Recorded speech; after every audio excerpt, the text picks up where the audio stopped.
warahmatullahi wabarakatuh. Allahu akbar, Allahu akbar, Allahu akbar, Allahu akbar, Allahu akbar, Allahu akbar, Allahu akbar kabiran walhamdulillahi katsiran wa subhanallahi bukratan wa asila. La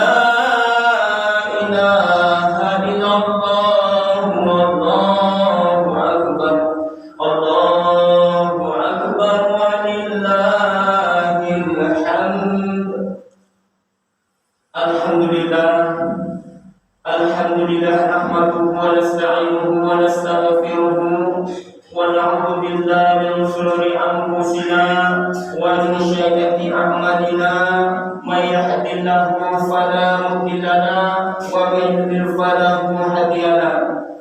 Asyhadu an la ilaha illallah wahdahu la syarika lahu wa asyhadu anna Muhammadan abduhu wa rasuluhu la nabiyya ba'da. Allahumma salli wa sallim ala sayyidina Muhammad wa ala alihi wa ashabihi wa man tabi'ahum bi ihsanin ila yaumiddin. Amma ba'du, fa ya ayyuhan nas ittaqullaha haqqa tuqatih wa la tamutunna illa wa antum muslimun.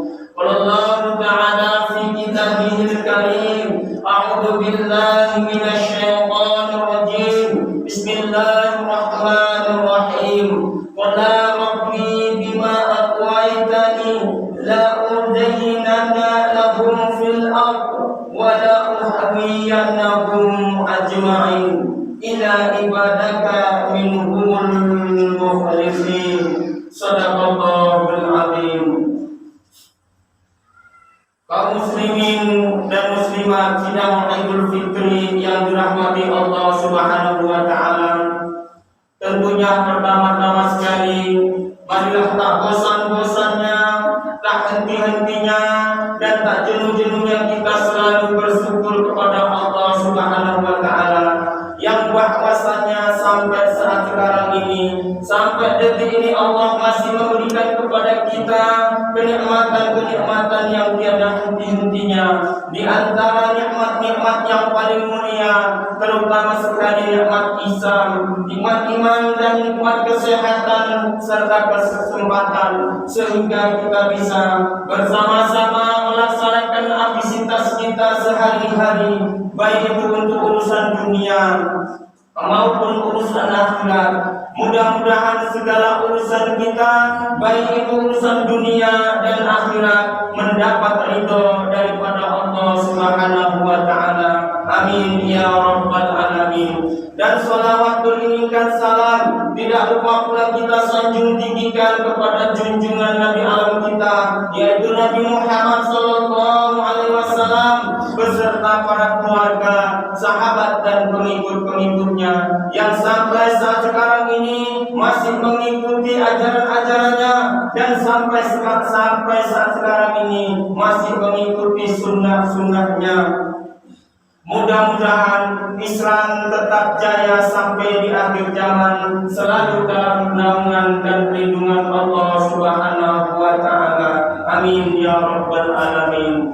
Allahu akbar, Allahu akbar, Allahu akbar walillahil hamd. Kaum muslimin dan muslimat sidang Idul Fitri yang dirahmati Allah Subhanahu wa taala. Dalam kesempatan di hari raya ini, khotib tentunya mengajak ataupun berwasiat terutama sekali kepada pribadi saya sendiri dan juga kepada kaum muslimin dan muslimat sidang Idul Fitri yang dirahmati Allah Subhanahu wa taala.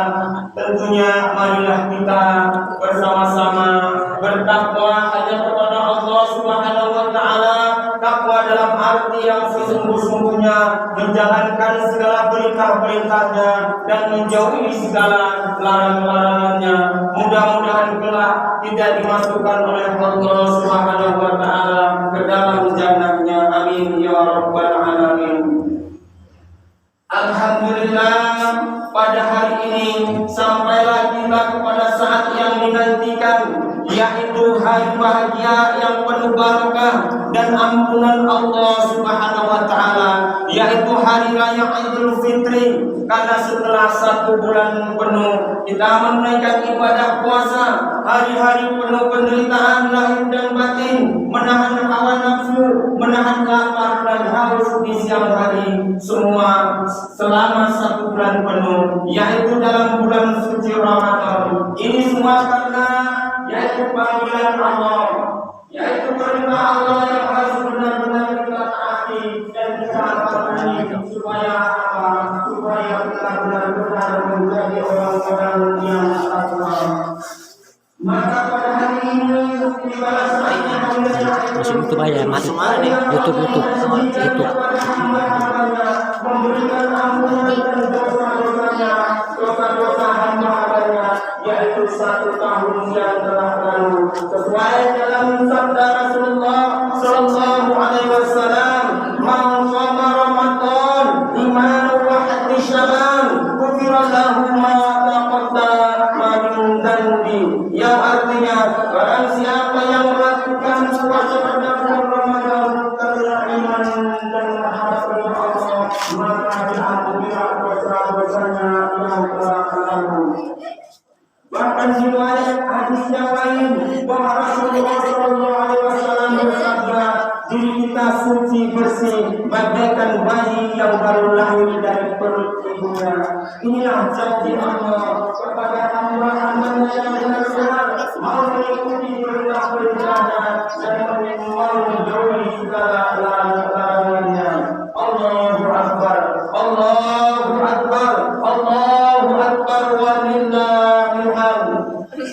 Kaum muslimin dan muslimat yang dirahmati Allah Subhanahu wa taala, bahkan di sisi lain Allah telah mengabarkan kepada penduduk langit dan para malaikat-malaikatnya untuk menyaksikan bahwa hari ini juga apabila hamba-hambaku keluar rumah menuju tempat sholat, yaitu sholat Idul Fitri, maka Allah akan mengampunkan pahala, menyempurnakan pahala puasa kita dan mendapatkan keridhaan dan ampunan Allah. Ini sesuai dengan yaitu sesuai dengan hadis Rasulullah Sallallahu Alaihi Wasallam. Apabila hari raya Idul Fitri tiba, Allah mengutus para malaikat turun ke bumi di setiap daerah. Mereka yaitu malaikat berkata, "Wahai umat Muhammad, keluarlah kamu semua menuju Tuhan yang Maha Mulia." Ketika mereka sudah tampak keluar dari rumah menuju tempat sholat, yaitu sholat Idul Fitri, Allah berfirman, "Wahai para malaikatku, saksikanlah bahwa sesungguhnya saya telah menyempurnakan pahala puasa mereka dengan mendapatkan karunia, keridhaan dan ampunanku." Ini juga janji Allah Subhanahu wa taala kepada hamba-hambanya yang benar-benar mau mengikuti perintah-perintahnya. Allahu Akbar, Allahu Akbar, Allahu Akbar, walillahil hamd.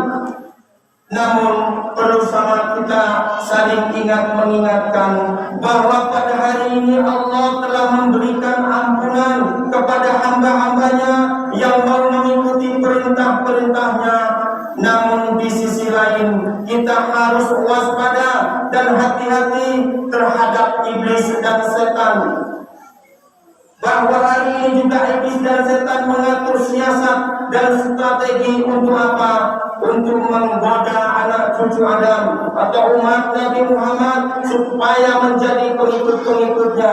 Karena ini sudah menjadi sumpah iblis di hadapan Allah ketika iblis telah dilaknat oleh Allah Subhanahu wa taala.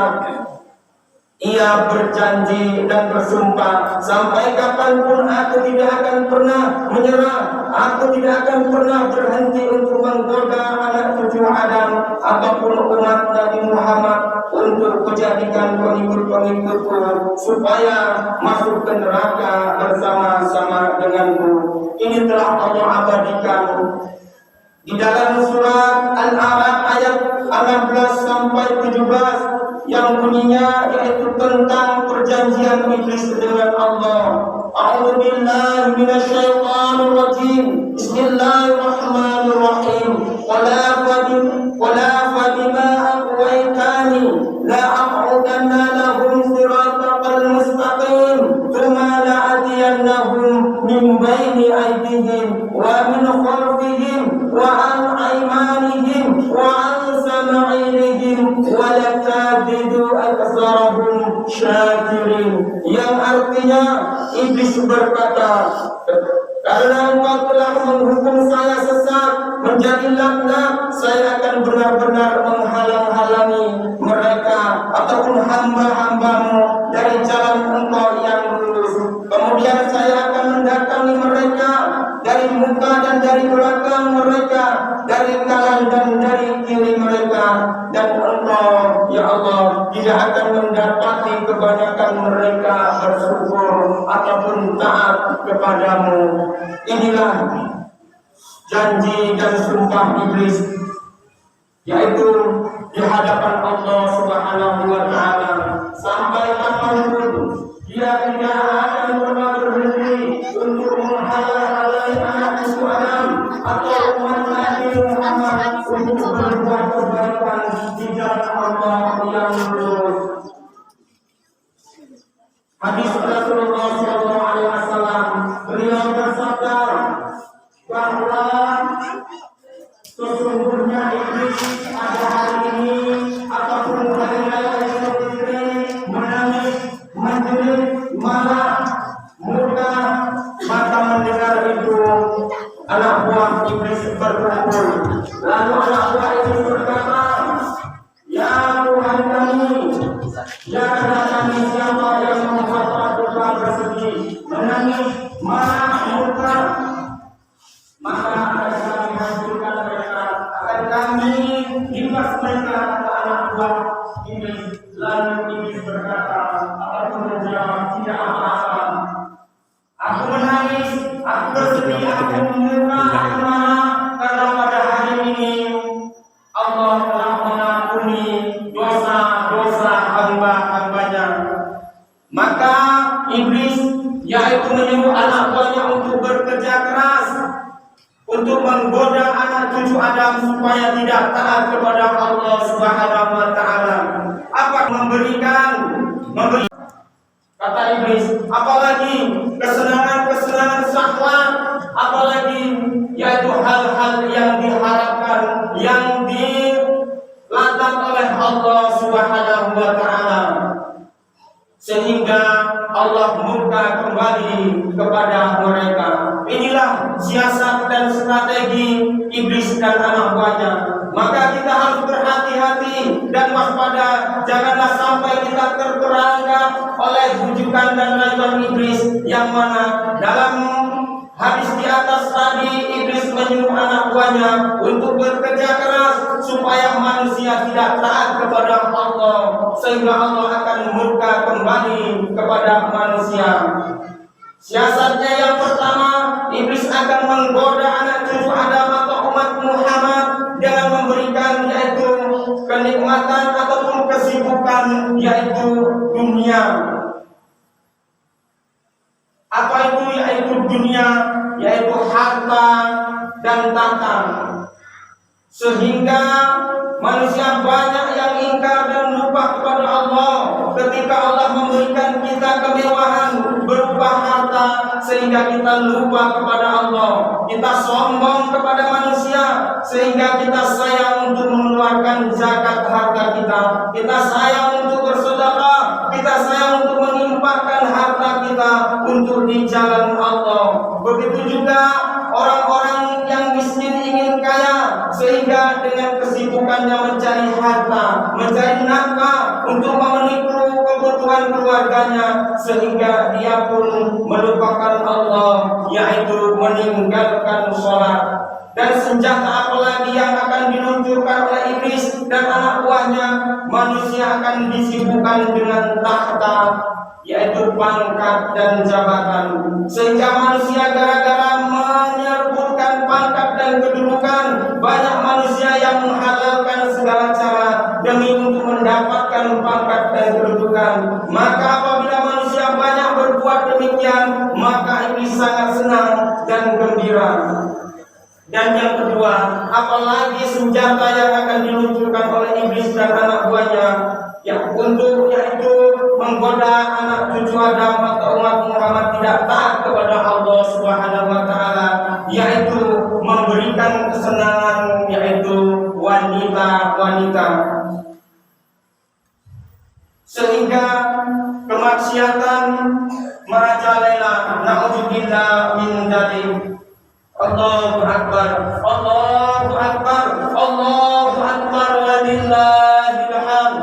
Dan yang ketiga, senjata apa lagi yang akan diluncurkan oleh iblis dan anak buahnya, yaitu mengajak dan menggoda manusia untuk melakukan hal-hal yang dilarang oleh Allah atau yang diharapkan, yaitu perjudian, minuman keras, mencuri dan lain-lain sebagainya. Supaya apa? Supaya manusia benar-benar jadi pengikut iblis, sehingga di akhirat nanti masuk neraka bersama iblis, laknatullah. Na'udzubillah min dzalik. Allahu Akbar, Allahu Akbar, Allahu Akbar, walillahil hamd. Kaum muslimin dan muslimat yang dirahmati Allah Subhanahu wa taala, ujian yang paling berat kepada manusia, yaitu ketika Allah memberikan kepada manusia yang pertama, yaitu bergelimangan harta, yang kedua tahta, yaitu pangkat dan kedudukan, dan yang ketiga yaitu wanita-wanita. Inilah senjata iblis untuk mengambil kesempatan supaya manusia ingkar kepada Allah Subhanahu wa taala, sehingga masuk ke dalam perangkapnya dan menjadi pengikut-pengikutnya. Namun ada kabar gembira bagi orang-orang yang benar-benar takwa kepada Allah Subhanahu wa taala. Dengan segala cara apapun, iblis tidak akan pernah sanggup untuk menggoda kepada hamba-hamba Allah yang benar-benar takwa. Ini telah Allah abadikan dalam Al-Quran surat yaitu Al-Hijr di ayat 39 sampai 40. Ini juga ayat tentang perjanjian iblis dengan Allah yang bunyinya, A'udzubillahi minasyaitonir rajim. Bismillahirrahmanirrahim. Qala rabbi bima aghwaytani la uzayyinanna lahum fil ardh wa la ughwiyannahum ajma'in. Apa kata iblis? Iblis berkata, ya Tuhan, oleh sebab Engkau telah memutuskan bahwa aku sesat, bahwa aku laknat, pasti aku akan menjadikan hamba-hambamu memandang baik, yaitu perbuatan maksiat di muka bumi. Pasti aku akan menyesatkan mereka. Inilah juga janji iblis kepada Allah Subhanahu wa taala, akan menyesatkan manusia yang tidak beriman. Dan ayat yang ke-40 juga ini iblis berkata, ila ibadaka minhumul mukhlisin. Lalu iblis berkata, kecuali hamba-hamba Engkau yang mukhlis di antara mereka, hamba-hamba Allah yang takwa. Sampai kapanpun iblis tidak akan mampu untuk menggodanya. Inilah kabar gembira bagi orang-orang yang benar-benar takwa. Inilah perjanjian iblis ketika dilaknat oleh Allah dikarenakan sombong, hanya karena diperintahkan oleh Allah untuk bersujud kepada Nabi Adam. Semua malaikat bersujud, hanya iblislah yang tidak mau bersujud, maka dilaknat oleh Allah Subhanahu wa taala. Maka tidak lain dan tidak bukan, kita saling mengingatkan kembali, janganlah kita sombong hidup di dunia ini, karena sombong sangat dibenci oleh Allah Subhanahu wa taala. Sombong itu luas maknanya. Ketika kita dipanggil oleh Allah Subhanahu wa taala, wa aqimus shalah ataupun hayya 'alas shalah, kita tidak mengabaikan, kita tidak mau salat, itu tergolong kita orang-orang yang sombong. Ketika Allah memanggil kepada kita, wa atuz zakat, disuruh kita mengeluarkan zakat harta kita. Kita sayang untuk mengeluarkan, kita sayang untuk sedekah, kita sayang untuk mengeluarkan infak di jalan Allah. Itu juga dikategorikan kita sebagai hamba-hamba yang sombong. Ketika panggilan Allah, ya ayyuhalladzina amanu kutiba alaikumus shiyam, kita dipanggil oleh Allah Subhanahu wa taala, yaitu untuk berpuasa di bulan suci Ramadan, namun kita mengabaikan karena kesibukan dunia, maka kita digolongkan juga orang-orang yang sombong. Na'udzubillah min dzalik. Allahu akbar, Allahu akbar, Allahu akbar, walillahil hamd. Kaum muslimin dan muslimat sidang Id yang dirahmati Allah Subhanahu wa taala, tentunya kita semua manusia tidak luput dari silap, salah dan dosa, karena manusia itu tidak ada yang sempurna. Untuk menyempurnakan kesalahan dan dosa-dosa kita, marilah kita saling mengakui kesalahan dan dosa-dosa kita yang telah kita perbuat. Tentunya dengan apa? Dengan kita bertobat kepada Allah Subhanahu wa taala. Dosa sebesar apapun kita kepada Allah, bahkan bumi ini hitam pekat atas kesalahan dan dosa-dosa yang kita perbuat. Namun apabila kita benar-benar bertaubat dengan taubatan nasuha, maka Allah akan mengampuni segala dosa-dosa kita. Namun ada dosa yang Allah tidak meridhoi, Allah tidak ada hak untuk mengampuni. Apa itu? Dosa sesama manusia. Dosa sesama manusia ini Allah bisa meridhai, Allah mengampuni apabila manusia itu saling memaafkan, barulah mendapat ridho dan ampunan Allah Subhanahu wa taala. Maka kesempatan di hari raya Idul Fitri ini, marilah kita saling memaafkan, karena kesalahan kita ini disengaja maupun tidak disengaja sesama manusia pasti ada. Maka kesempatan di hari Idul Fitri ini, marilah kita saling memaafkan, antara adik dengan abang ataupun kakak, suami istri ataupun istri dengan suami, juga kepada teman kita, kerabat kita, ataupun tetangga kita.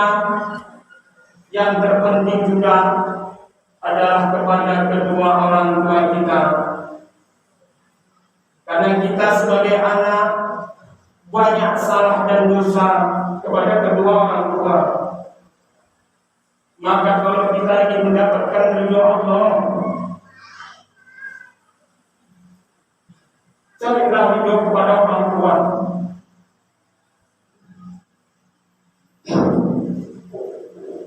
Karena salah satu doa yang diaminkan oleh hamba yang oleh baginda Rasulullah sallallahu alaihi wasallam,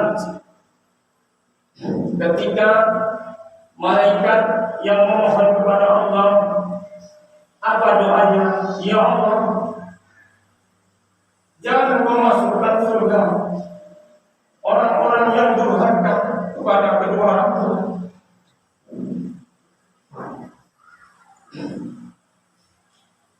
Maka celakalah hari ini kita, kalau masih ada orang tua, kita tidak mau meminta doa restunya, atau kita mau memaafkan,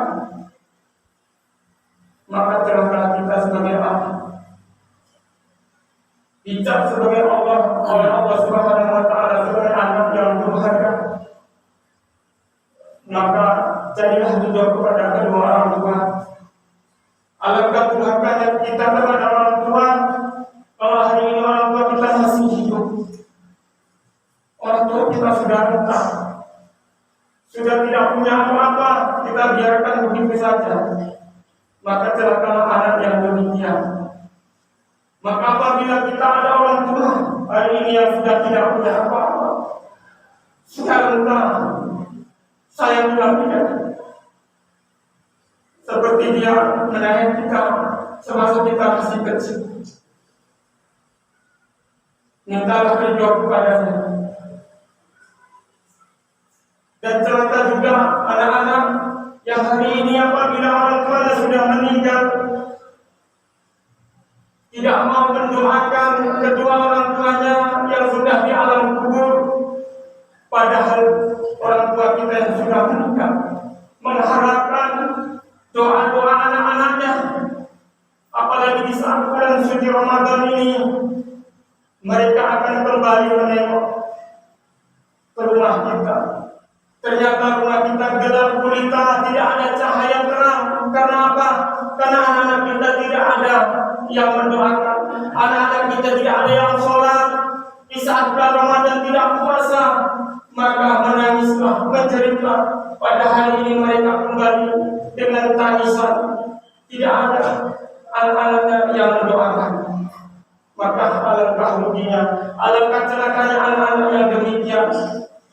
Jadi kalau kita ingin digelar sebagai anak yang soleh, anak yang mendapatkan ridho supaya kita mencari surga Allah, marilah orang tua kita masih hidup, sayangilah dia, hormatilah dia.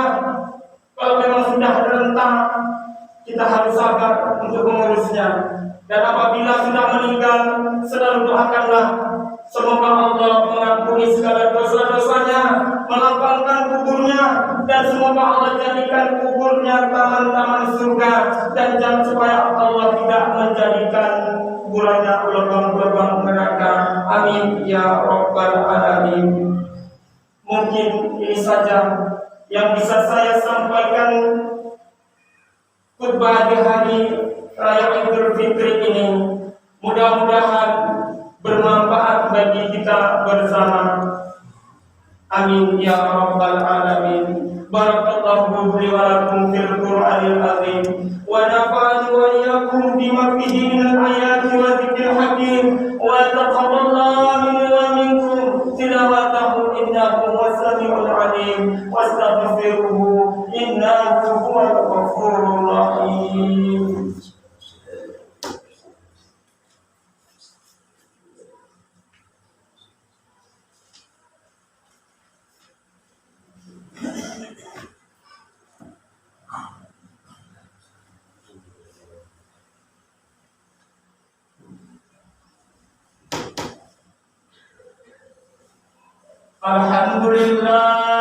Alhamdulillah rabbil alamin, wassalatu wassalamu ala asrofil anbiya wal mursalin wa ala alihi wa ashabihi ajma'in. Amma ba'du, Allah ta'ala fi kitabihil karim, a'udzu billahi minasy syaithanir rajim. Bismillahirrahmanirrahim. Ya ayyuhalladzina amanu kutiba alaikumus shiyam kama kutiba alal ladzina min qablikum la'allakum tattaqun. Allahumma shalli ala sayyidina Muhammad wa ala alihi Muhammad kama shallaita ala Ibrahim wa ala alihi Ibrahim fil alamin innaka Hamidum Majid. Allahumma ighfir lil mu'minina wal mu'minat wal muslimina wal muslimat al ahya'i minhum wal amwat innaka sami'un qaribun mujibud da'awat. Amin ya Allah ya qadiyal hadat. Allahumma hab lana min azwajina wa dhurriyyatina qurrata a'yun waj'alna lil muttaqina imama. Ya Allah ya Tuhan kami, tiada yang dapat mengampuni segala dosa-dosa dan kesalahan kami kecuali Engkau ya Allah.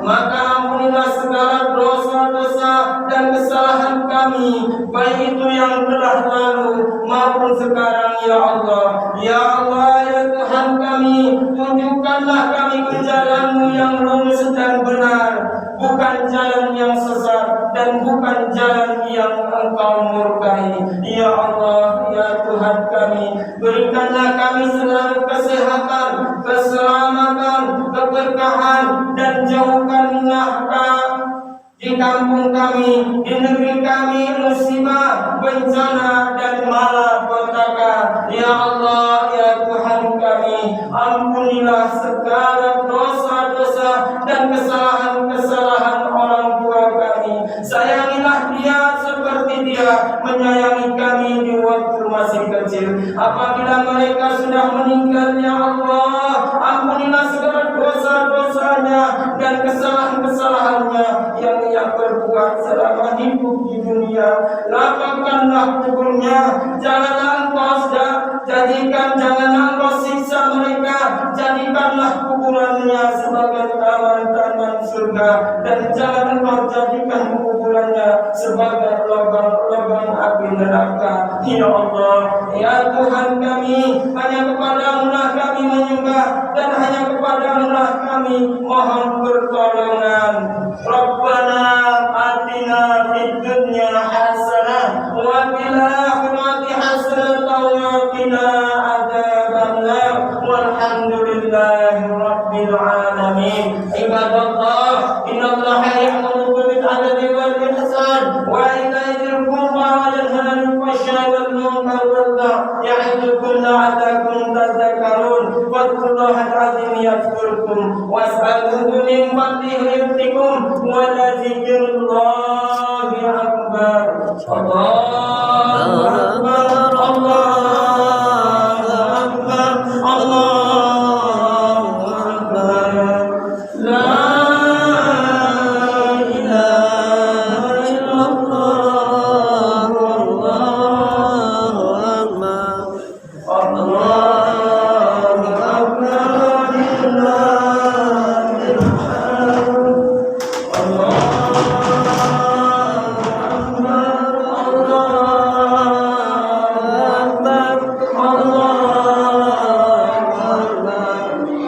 La